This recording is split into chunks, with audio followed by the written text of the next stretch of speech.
Welcome to BRK news. So జనరల్‌గా BP అసలు BP levels అనేవి ఎంతుండాలి?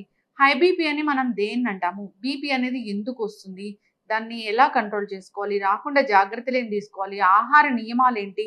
సో పూర్తి వివరాలు తెలుసుకుందాం. ఈరోజు మనతో పాటు ఉన్నారు ప్రముఖ న్యాచురోపతి వైద్యులు డాక్టర్ జ్యోత్స్న పులిపాటి గారు. మ్యామ్ నమస్తే అండి. నమస్తే అండి. యాహ్! మ్యామ్. బీపీ అంటే బీపీ అందరిలో ఉంటుంది. కానీ హై బ్లడ్ ప్రెషర్ చాలా మంది ఇబ్బంది పెడుతూ ఉంటుంది. సో బీపీ అనేది ఏంటి? హై బ్లడ్ ప్రెషర్ అనేది ఎందుకొస్తదసలు? సో బీపీ అంటే బ్లడ్ ప్రెషర్. హ్మ్. ఏంటి ఆ బ్లడ్ ప్రెషర్? సో మన అందరికీ హార్ట్ ఏదైతే పంప్ చేస్తుందో, మామూలుగా మన మొత్తం బాడీలో ఉన్న ఆర్గన్స్ అన్నిటికీ కూడా ఆర్టరీస్ అనే ఈ బ్లడ్ వెసల్స్ ద్వారా మనకి హార్ట్ బ్లడ్ పంప్ చేస్తూ ఉంటుంది. ఎప్పుడైతే హార్ట్ కంట్రాక్ట్ అవుతుందో దాన్ని ఆ ఫోర్స్ ఏదైతే ఉంటుందో అది ప్రెషర్ ఆర్టరీస్ లో క్రియేట్ చేస్తుంది. సో ఈ ఫోర్స్ ఆర్ ప్రెషర్ ఏదైతే బ్లడ్ ఆర్టరీ వాల్స్ పైన పెడుతుందో దాన్ని బ్లడ్ ప్రెషర్ అంటాం అనమాట. సో హార్ట్ లో మనం చిన్నప్పటి నుంచి వింటూ వచ్చాం, లబ్ డబ్ రెండు సౌండ్స్ ఉంటుంది. అంటే ఒక కంట్రాక్షన్ ఉంటుంది, తర్వాత రిలాక్సేషన్ ఉంటుంది అనమాట. సో ఎప్పుడైతే హార్ట్ కంట్రాక్ట్ అవుతుందో దాన్ని సిస్టాలిక్ బ్లడ్ ప్రెషర్ అంటాము. అండ్ ఇది వచ్చేసి మనకి ఆ రీడింగ్ లో పైన ఉండే reading, usually normal blood pressure మనము 120/80 అని చిన్నప్పటి నుంచి విని ఉంటాము. ఏ 5th 6th క్లాస్ ఉన్న స్టూడెంట్ అడిగినా కానీ చెప్తారు. అండ్ ఎప్పుడైతే కంట్రాక్ట్ అవుతుందో హార్ట్, ఆ ప్రెషర్ అంటే హార్ట్ రిలాక్స్ అవుతుందో దాన్ని డయాస్టాలిక్ బ్లడ్ ప్రెషర్ అంటాము. కింద రీడింగ్ అనమాట, అందుకని తక్కువ ఉంటుంది. సో 120/80 అనేది నార్మల్ బ్లడ్ ప్రెషర్ అనే అందరం అనుకుంటాం. కాకపోతే ఈ బ్లడ్ ప్రెషర్ రీడింగ్ అనేది కాన్స్టెంట్ కాదు. ప్రతి ఒక్కరిలో ఇది ఒక సైజే అందరికి ఫిట్ అవుతుంది అన్నది ఉండదు. ఎవరి బాడీ తీరుని బట్టి వాళ్ళకి ఉంటుంది. అలానే ఏజ్ ప్రకారంగా, వేరియస్ అసోసియేటెడ్ మెడికల్ కండిషన్స్ ప్రకారంగా, లేకపోతే ఎనీ అదర్ ఫ్యాక్టర్స్ దీని ప్రకారంగా బ్లడ్ ప్రెషర్ అనేది వేరీ అవుతుంది. అండ్ 120/80 అనేది బ్లడ్ ప్రెషర్ లేకపోతే మనం కంగారు పడాల్సిన అవసరం లేదు. అట్ ద సేమ్ టైం మనం తెలుసుకోవాల్సింది ఏంటి అని అంటే, దాన్ని ఒక రేంజ్ ఆఫ్ బ్లడ్ ప్రెషర్ అనేది ఉంటుంది. ఫర్ ఎగ్జాంపుల్ లో బీపీ అంటాం మనం. లో బీపీ అని అంటే ఇప్పుడు 120 నార్మల్ అన్నప్పుడు 110, 100 వెళ్ళినా కానీ లో బీపీనా? లేదు. సో 90/60 వరకు కూడా మనం నార్మల్ గానే కన్సిడర్ చేస్తాము. అండ్ హై బ్లడ్ ప్రెషర్ అంటే ఎప్పుడు మనం అనొచ్చు అని అంటే, అట్లీస్ట్ 140 దాటితే మనం దాన్ని హై బ్లడ్ ప్రెషర్ అనొచ్చు. అండ్ కింద వచ్చేసి 90 దాటితే కనుక హై బీపీ అనొచ్చు. ఓకే. సో బ్లడ్ ప్రెషర్ మరి పెరుగుతుంది అంటే ఎందుకు పెరుగుతుంది అసలు ఒక మనిషిలో బ్లడ్ ప్రెషర్ అనేది? సో బేసిక్ గా అండి, ఈ బ్లడ్ ప్రెషర్ అనేది దీన్ని అందుకే సైలెంట్ కిల్లర్ అంటాము. బ్లడ్ ప్రెషర్ దీనికి ఏ సిమ్టమ్స్ ఉండవు. మన ప్రెషర్ నార్మల్ గా ఉన్న పర్సన్ కి, హై బీపీ ఉన్న పర్సన్ కి వాళ్ళు నార్మల్ గానే కనిపిస్తూ ఉంటారు. కాకపోతే ఒక 50-60% వాళ్ళల్లో మనము సిమ్టమ్స్ చూడగలుగుతాము. ఎలా ఉంటుంది అని అంటే, కళ్ళు తిరగడం కానివ్వండి, హెవీనెస్ ఉండడము హెడ్ లో, పడుకున్నా కానీ కళ్ళు తిరగడం కానివ్వండి, కూర్చున్నా కొంతసేపు హెవీనెస్, హెడేక్ రావడము. సో ఇలాంటివి ఏమైనా కానివ్వండి ఒక సిమ్టమ్స్ లాగా తెలుస్తుంటుంది. అండ్ అది కాన్స్టెంట్ గా ఉండడము. అప్పుడు మనము బీపీ చెక్ చేయించుకోవాలి అన్నది మనం ఆలోచన వస్తుంది అనమాట. ఓకే. సో అసలు ఎందుకు వస్తుంది బీపీ? మాక్సిమం బ్లడ్ ప్రెషర్ రావడానికి రీజన్ లేకుండానే చాలా మందిలో వస్తుంది. ఇడియోపతిక్ కాజ్ అంటాం అనమాట.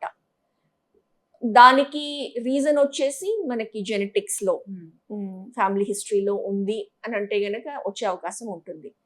సెకండరీ వచ్చేసి హైపర్ టెన్షన్ రావడానికి ఇప్పుడు ఇది ఎక్కువైపోయింది. ఆల్మోస్ట్ ఎవ్రీ అదర్ పర్సన్ చూస్తే బ్లడ్ ప్రెషర్ అనేది ఉండడము, టాబ్లెట్ తీసుకుంటున్నాము అని చెప్పుకుంటూ వస్తున్నారు. సో దానికి రీజన్స్ చూడాలి అని అంటే ఒక 3 రీజన్స్ మనం చెప్పొచ్చండి ఈ రోజుల్లో. ఫస్ట్ థింగ్ వచ్చేసి సెడెంటరీ లైఫ్ స్టైల్. రోజంతా కూర్చోవడము, యాక్టివిటీ లేకపోవడము, ఓన్లీ మెంటల్ వర్క్ చేస్తూ, no physical activity.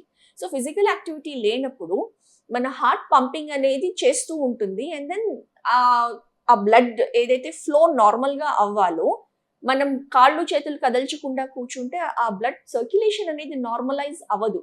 And over a period of time heart అనేది స్ట్రెస్ కండిషన్ లోకి వెళ్తుంది. అండ్ అప్పుడు ఈ బ్లడ్ ప్రెషర్ అనేది పెరుగుతుంది అనమాట. So first sedentary life style. Second thing మన డైటరీ హ్యాబిట్స్, మనం తినే ఫుడ్. ఇప్పుడు ఇన్స్టెంట్ ఫుడ్స్, ఫాస్ట్ ఫుడ్స్ అనేది చాలా కామన్ అయిపోయింది. మనం ఎక్కడ చూసినా కానివ్వండి, మిడ్ నైట్ బిర్యానీ ఎంత పాపులరైజ్ చేసి ఉంటారో. ఈవెన్ స్ట్రీట్స్ పైన 1 గంట 2 గంటలు 3 గంటలు తెల్లవారుజామున దాకా కూడా పార్టీలు చేసుకొని నైట్ టైం బయట ఫుడ్స్ తింటూ ఉన్నారు. And inflow of western culture. ఇప్పుడు మన ట్రెడిషనల్ ఫుడ్ చూస్తే గనక మనం ఆల్మోస్ట్ 1 hour 2 hours అంటే మన ఫుడ్ ఎలా ఉంటుంది అని అంటే కనీసం ఒక 1 hour స్పెండ్ చేసి మనం ఫ్రెష్ ఫుడ్ ప్రిపేర్ చేసుకొని తింటాము.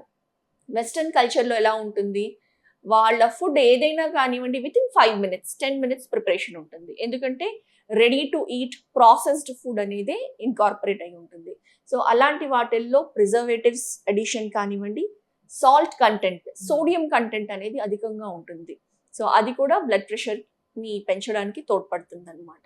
సో ఈ processed foods and less in fibre content like fruits, vegetables, salads ఇవి తక్కువ తీసుకుంటూ ప్రాసెస్డ్ ఫుడ్స్ ఎక్కువ తీసుకున్నప్పుడు కూడా మనకి బ్లడ్ ప్రెషర్ అనేది పెరుగుతుంది. And third and most important thing, stress. Blood pressure అనగానే స్ట్రెస్ఫుల్ కండిషన్స్లో ఈవెన్ 20 సంవత్సరాల్లో ఉన్న పర్సన్కి కూడా స్ట్రెస్ ఎప్పుడైతే ఎక్కువ అవుతుందో అది బ్లడ్ ప్రెషర్ హై అవ్వడానికి దారితీస్తూ ఉంది. So uncontrolled, unmanaged stress. So బ్రాడ్గా చెప్పాలి అని అంటే ఈ 3 reasonsతో మనకి బ్లడ్ ప్రెషర్ అనేది పెరుగుతూ వస్తుందండి. చక్కగా చెప్పారు మ్యామ్. అయితే ఈ బ్లడ్ ప్రెషర్ వచ్చింది అంటే టాబ్లెట్స్ స్టార్ట్ చేస్తే జీవితాంతం వాడాల్సిందేనా? గుడ్ క్వశ్చన్ అండి.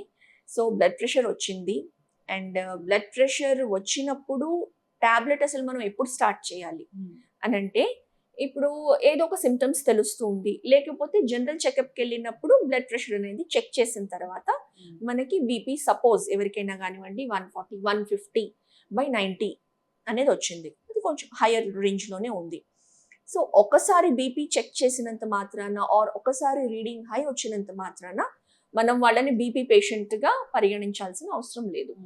బీపీ హైగా ఉంటా ఉంది అని అంటే అట్లీస్ట్ ఒక 1 week time to 10 days time in a day constant ఒక టైం పెట్టుకొని ఆ టైంలో రీడింగ్ తీసుకున్నప్పుడు కంటిన్యూస్గా అది హైగానే ఉంది అని అనుకున్నప్పుడే మనము బ్లడ్ ప్రెషర్ అనేది ఎలివేట్ అయి ఉంది, పెరిగి ఉన్నదని మనం తెలుసుకోవాలి. కనీసం 1 week మినిమం 1 weekలో on a daily basis. Like morning పొద్దున్న నిద్ర లేచిన వెంటనే బీపీ ఎంత ఉంటా ఉంది, ఈవినింగ్ టైంలో ఎలా ఉంటూ ఉంది. సో ఒక టైం పెట్టుకొని for example morning 8 AM and evening 6 PM ఇలా 2 టైమింగ్స్ పెట్టుకొని, ఇప్పుడు అందరి దగ్గర చాలా easily available digitalised BP machine దొరుకుతూ ఉంది అండ్ ఆల్మోస్ట్ 95% యాక్యురసీ ఉంటుంది. 100% యాక్యురసీ అని అంటే కనుక మనకి డాక్టర్స్ దగ్గర ఏదైతే మర్క్యూరీ బేస్డ్ బీపీ మెషిన్ ఉంటుందో అది 100% యాక్యురేట్. బట్ ఇది కూడా మనం 100% రిలై చేయొచ్చు. ఈ బీపీ మెషిన్లు చూసినప్పుడు ఒక 5 ఎక్కువ చూడాలా తక్కువ అనుకోవాలా? 5 points అంటున్నారా? మనము ఉన్నది ఉన్నట్లుగానే చూసుకోవచ్చు. 5 points పోనీ ఎక్కువ వచ్చింది అనడానికి లేదు, తక్కువ చూసుకున్నా కానివ్వండి. వేరియేషన్ స్లైట్ వేరియేషన్ పర్వాలేదు, అప్ టు 5 points డీవియేషన్ పర్వాలేదు.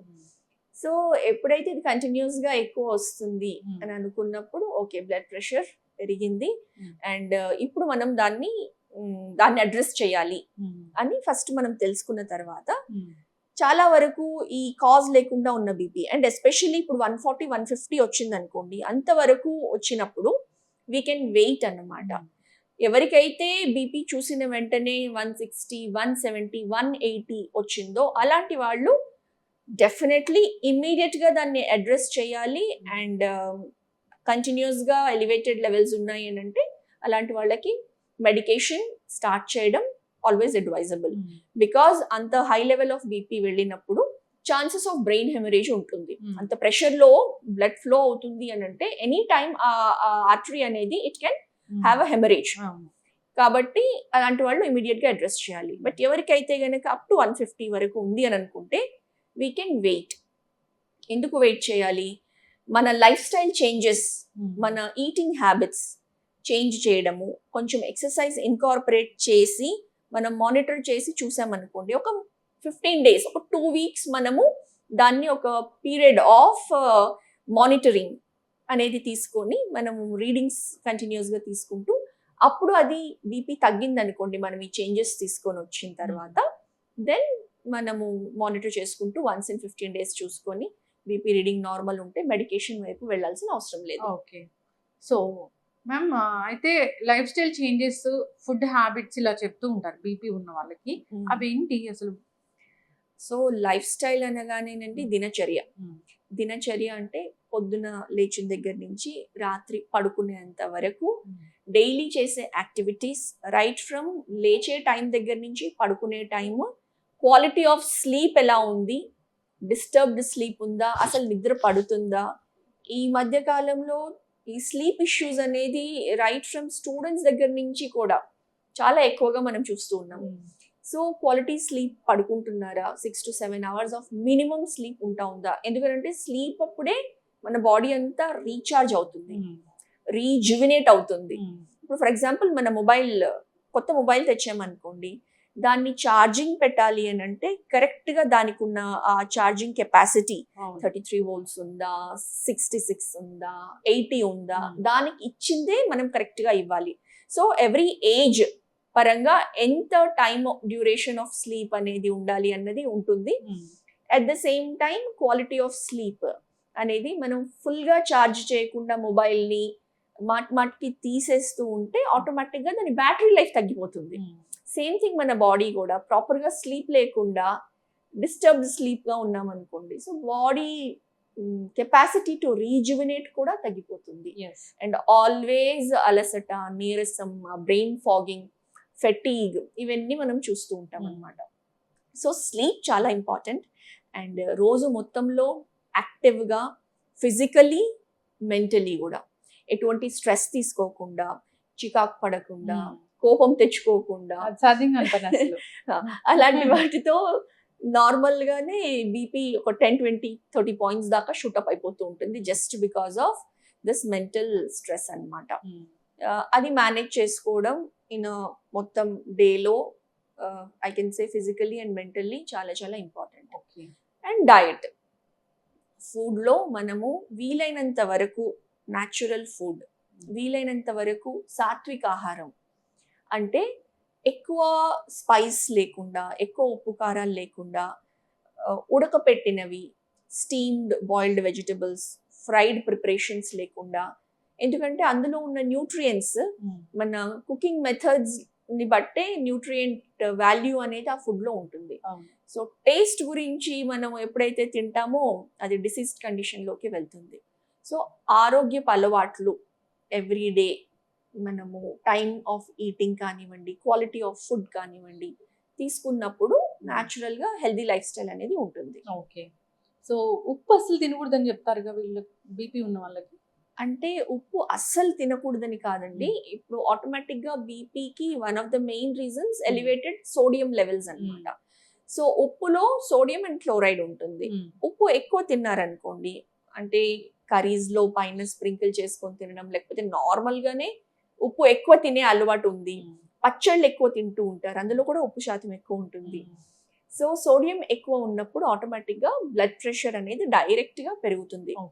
సో అందు గురించి ఇంకొకటి ఇంపార్టెంట్ ఏంటంటే మనం బాడీలో పొటాషియం సప్లై చేస్తే గనక దానికి మాత్రమే ఉంటుంది, సోడియం లెవెల్స్ ని కంట్రోల్ చేయడానికి, తగ్గించడానికి పొటాషియంకి కెపాసిటీ ఉంటుంది.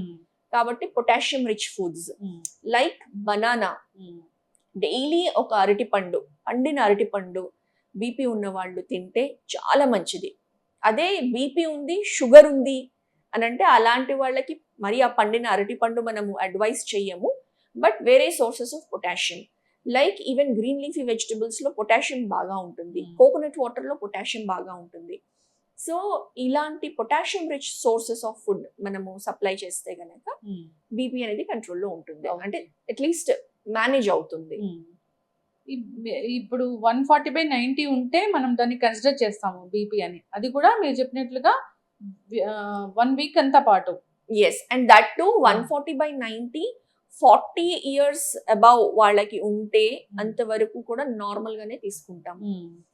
అదే కనుక బిలో 40 years ఉన్న వాళ్ళకి 140/90 అని ఉంటే అది ఎక్కువ అని చెప్పాల్సి ఉంటుంది అనమాట. ఇప్పుడు బీపీ ఏ ఏజ్ నుంచి చెక్ చేయించుకోవాల్సిన పరిస్థితి ఉంటుంది? మీరు చెప్పినట్లు 20 ఏళ్ల నుంచి ఒకసారి వీక్లీ వన్స్ అయినా ఒకసారి లేదా నెలకు ఒకసారి అయినా వెళ్ళి చెక్ చేయించుకోవాలా? అంటే 20 ఏళ్ల వాళ్ళకి అంత ఫ్రీక్వెంట్ గా అవసరం లేకపోవచ్చు, బట్ డెఫినెట్లీ 35+ ఇయర్స్ వాళ్ళకి once a while, maybe once in 3 months, once in 6 months, as a general checkup మనం ఎలా అయితే బ్లడ్ టెస్ట్ అడ్వైస్ చేస్తామో, ఆర్ వన్స్ ఇన్ ఇయర్. ఇప్పుడు ఏమీ లేదు, ఫ్యామిలీ హిస్టరీ ఉంది, బ్లడ్ ప్రెషర్ వాళ్ళ పేరెంట్స్ కి కానివ్వండి, లేకపోతే వాళ్ళ గ్రాండ్ పేరెంట్స్ కి ఉంది అని అంటే మనం కొంచెం జాగ్రత్తగా వాళ్ళని ఉండి, ప్లస్ బీపీ ఎవరైతే ఒబీస్ గా ఉన్నారో, ఒబెసిటీ ఉంది అని అంటే అలాంటి వాళ్ళల్లో బీపీ వచ్చే అవకాశాలు ఆటోమేటిక్ గా ఎక్కువ ఉంటాయి.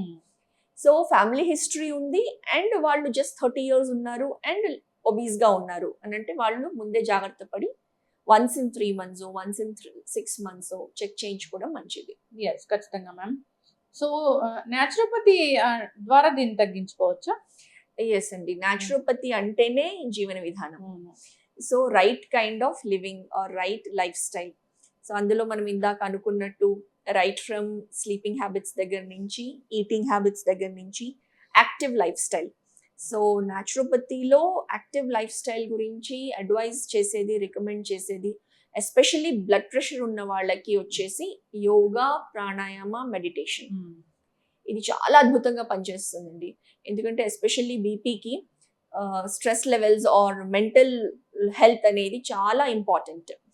సో ఎప్పుడైతే యోగా చేస్తామో, యోగా ఆసనాస్, చాలా స్పెసిఫిక్ ఆసనాస్ ఉన్నాయి బ్లడ్ ప్రెషర్ని కంట్రోల్ చేయడానికి. ఫర్ ఎగ్జాంపుల్ శశాంకాసన్ అంటే వజ్రాసన్లో కూర్చొని కంప్లీట్లీ బాడీని ముందుకి ఉంచి four head to the ground పెట్టి హ్యాండ్స్ మనం ముందుకి చాచి చేస్తామన్నమాట. ఈ ఆసన చేసినప్పుడు బ్లడ్ ఫ్లో అనేది చాలా స్టెబిలైజ్ అవుతుంది అండ్ బీపీని తగ్గించడానికి హెల్ప్ చేస్తుంది. శవాసన్, ఒక 5 minutes శవాసన్లో. శవాసన్ అంటే అందరూ జస్ట్ అలా నేలపైన పడుకొని కళ్ళు మూసుకొని చేతులు అలా పెట్టేస్తే ఆసన్ శవాసన్ కాదు. ఎప్పుడైతే మనం మెంటలీ రిలాక్స్ అవుతామో, కంప్లీట్లీ అన్నిటితో డిటాచ్ అయ్యి ఎటువంటి స్ట్రెస్ఫుల్ థాట్స్ లేకుండా, అప్పుడు మన బ్లడ్ ప్రెషర్ అనేది కూడా స్లోగా కంట్రోల్ అవుతుంది. యోగ నిద్ర, ఒక 16 to 18 minutes of guided imagery progressive relaxation of the body ఉంటుందండి. యోగ నిద్ర అద్భుతంగా పనిచేస్తుంది బ్లడ్ ప్రెషర్ ఉన్న వాళ్ళకి తగ్గించడానికి. చక్కగా చెప్పారు మ్యామ్. సో న్యాచురోపతి అంటేనే అది న్యాచురల్ వేస్లో మన జీవన విధానం ఎలా ఉండాలి, జబ్బులు ఎలా తగ్గించుకోవాలి, అసలు జబ్బులు రాకుండా ఎలా చూసుకోవాలి అనేది ఉంటుంది. సో ఆ జీవన విధానానికి అలవాటు పడితే కనుక మనకి ఎలాంటి జబ్బులు అనేవి రావు. ఈ లైఫ్ స్టైల్ డిజార్డర్స్ అయితే అసలే రావు. డయాబెటీస్ కూడా న్యాచురోపతి బాగా పనిచేస్తుందని చెప్తూ ఉంటారు. అవునండి, అక్కడ ఫుడ్ గురించి చెప్తారు, మన లైఫ్ స్టైల్ ఎలా ఉండాలి చెప్తారు. అంటే పూర్తి స్థాయిలో మనం ఆరోగ్యంగా ఉండడానికి అక్కడ న్యాచురోపతి అనేది మనకి ఉపయోగపడుతుంది. బీపీ అయితే అందరికీ ఉంటుంది మ్యామ్. సో బ్లడ్ ప్రెషర్ అనేది ఇబ్బంది పెడుతుంది. బ్లడ్ ప్రెషర్ తెలుసుకోలేక కిడ్నీ ఫంక్షన్ దెబ్బతిని కిడ్నీలు పాడయ్యాయి, లేదంటే స్ట్రోక్ వచ్చింది, హార్ట్ అటాక్స్ వస్తున్నాయని ఇలా చెప్తున్నారు. మీరు అన్నట్లుగా బీపీని కంట్రోల్లో పెట్టుకోవాలి. అంతేకాదు బీపీ చెకప్స్ అనేవి కూడా చేయించుకోవాలి. ఖచ్చితంగా బీపీని చెకప్ చేసుకుంటూ, రెగ్యులర్ గా మానిటర్ చేసుకుంటూ, అసలు ప్రిఫరబుల్లీ ఒక బుక్ పెట్టుకొని నోట్ చేసుకోవాలి. ఈ డేట్ లో, ఈ టైంలో బీపీ ఇంత ఉంది. బికాజ్ ఎప్పుడైనా కానివ్వండి మెడికల్ రికార్డ్స్ కి, ఈవెన్ బ్లడ్ షుగర్ లెవెల్స్ కానివ్వండి, ఏదైనా కానివ్వండి రికార్డ్ చేసి పెట్టుకున్నప్పుడు, ఈవెన్ మనము కన్సల్ట్ చేయడానికి డాక్టర్ దగ్గర వెళ్ళినా కానివ్వండి, ఇలాంటి హిస్టరీ ఉన్నప్పుడు చాలా ఈజీగా డయాగ్నోస్ చేయగలుగుతాము అండ్ కరెక్ట్ డెసిషన్ తీసుకోగలుగుతాము. మెడికేషన్ స్టార్ట్ చేయాలా, లేకపోతే మెడికేషన్ ఆల్రెడీ ఉంది దాన్ని తగ్గించాలా, లేకపోతే ఆల్రెడీ హై లెవెల్స్ లో ఉంది ఏమైనా డోసేజ్ పెంచాల్సిన అవసరం ఉందా, డోసేజ్ అడ్జస్ట్మెంట్ కూడా దానికి హెల్ప్ చేస్తుంది. ఇంకొకటి వెరీ ఇంపార్టెంట్ థింగ్, అందరికీ తెలిసిందే బట్ అయినా కానీ స్ట్రాంగ్ గా చెప్పేది ఏంటి అని అంటే, ఈవెన్ న్యాచురోపతి డాక్టర్స్ మెడిసిన్స్ లేకుండా ట్రీట్ చేస్తారు కదా అనేసి అనుకుంటారు. అండ్ ఇప్పుడు నేను మెడికేషన్ పైన ఉన్నాను, న్యాచురోపతి డాక్టర్ దగ్గరికి వెళ్తే నా మెడిసిన్ అంతా ఆపేస్తారు అనేసి అనుకుంటారు. కాకపోతే ఆపుతాము, కానీ అదొక ప్రాసెస్. అవును, చాలా స్లోగా మానిటర్ చేస్తూ నిదానంగా అన్ని డైట్ గైడ్ లైన్స్ కానివ్వండి, యోగా ఆర్ దినచర్య గైడ్ లైన్స్ కానివ్వండి, లైఫ్ స్టైల్ మేనేజ్మెంట్ అన్ని చేస్తూ, మానిటర్ చేస్తూ నిదానంగా టేపర్ చేస్తాం మెడికేషన్. ఎప్పుడు సడన్ గా స్టాప్ చేయడం అనేది ఎటువంటి డిసీజ్ లో కూడా అడ్వైజబుల్ కాదు. అదే విధంగా చేస్తాం అనమాట. బట్ ఖచ్చితంగా అవుట్ ఆఫ్ మెడికేషన్ తీసుకుని రాగలుగుతాము. చక్కగా చెప్పారు మ్యామ్. సో ఒకసారి కాంటాక్ట్ చేయాలని కోరుకున్నాము. ఎలాంటి ఇన్ఫెక్షన్ వచ్చాక, డిసీజ్ వచ్చాక చూసుకోవడం కన్నా మన ఇమ్యూనిటీని స్ట్రాంగ్గా ఉంచుకొని, మన లైఫ్ స్టైల్ మంచిగా ఉంచుకొని, ఈ డిసీజ్లన్నీ ప్రివెంట్ చేసుకోగల శక్తి ఉండేలాగా మన బాడీని తయారు చేసుకుంటే చాలు. అదే న్యాచురోపతి చెప్తుంది కూడా. చాలా చక్కటి ఇన్ఫర్మేషన్ మ్యామ్. ధన్యవాదాలు. నమస్తే అండి.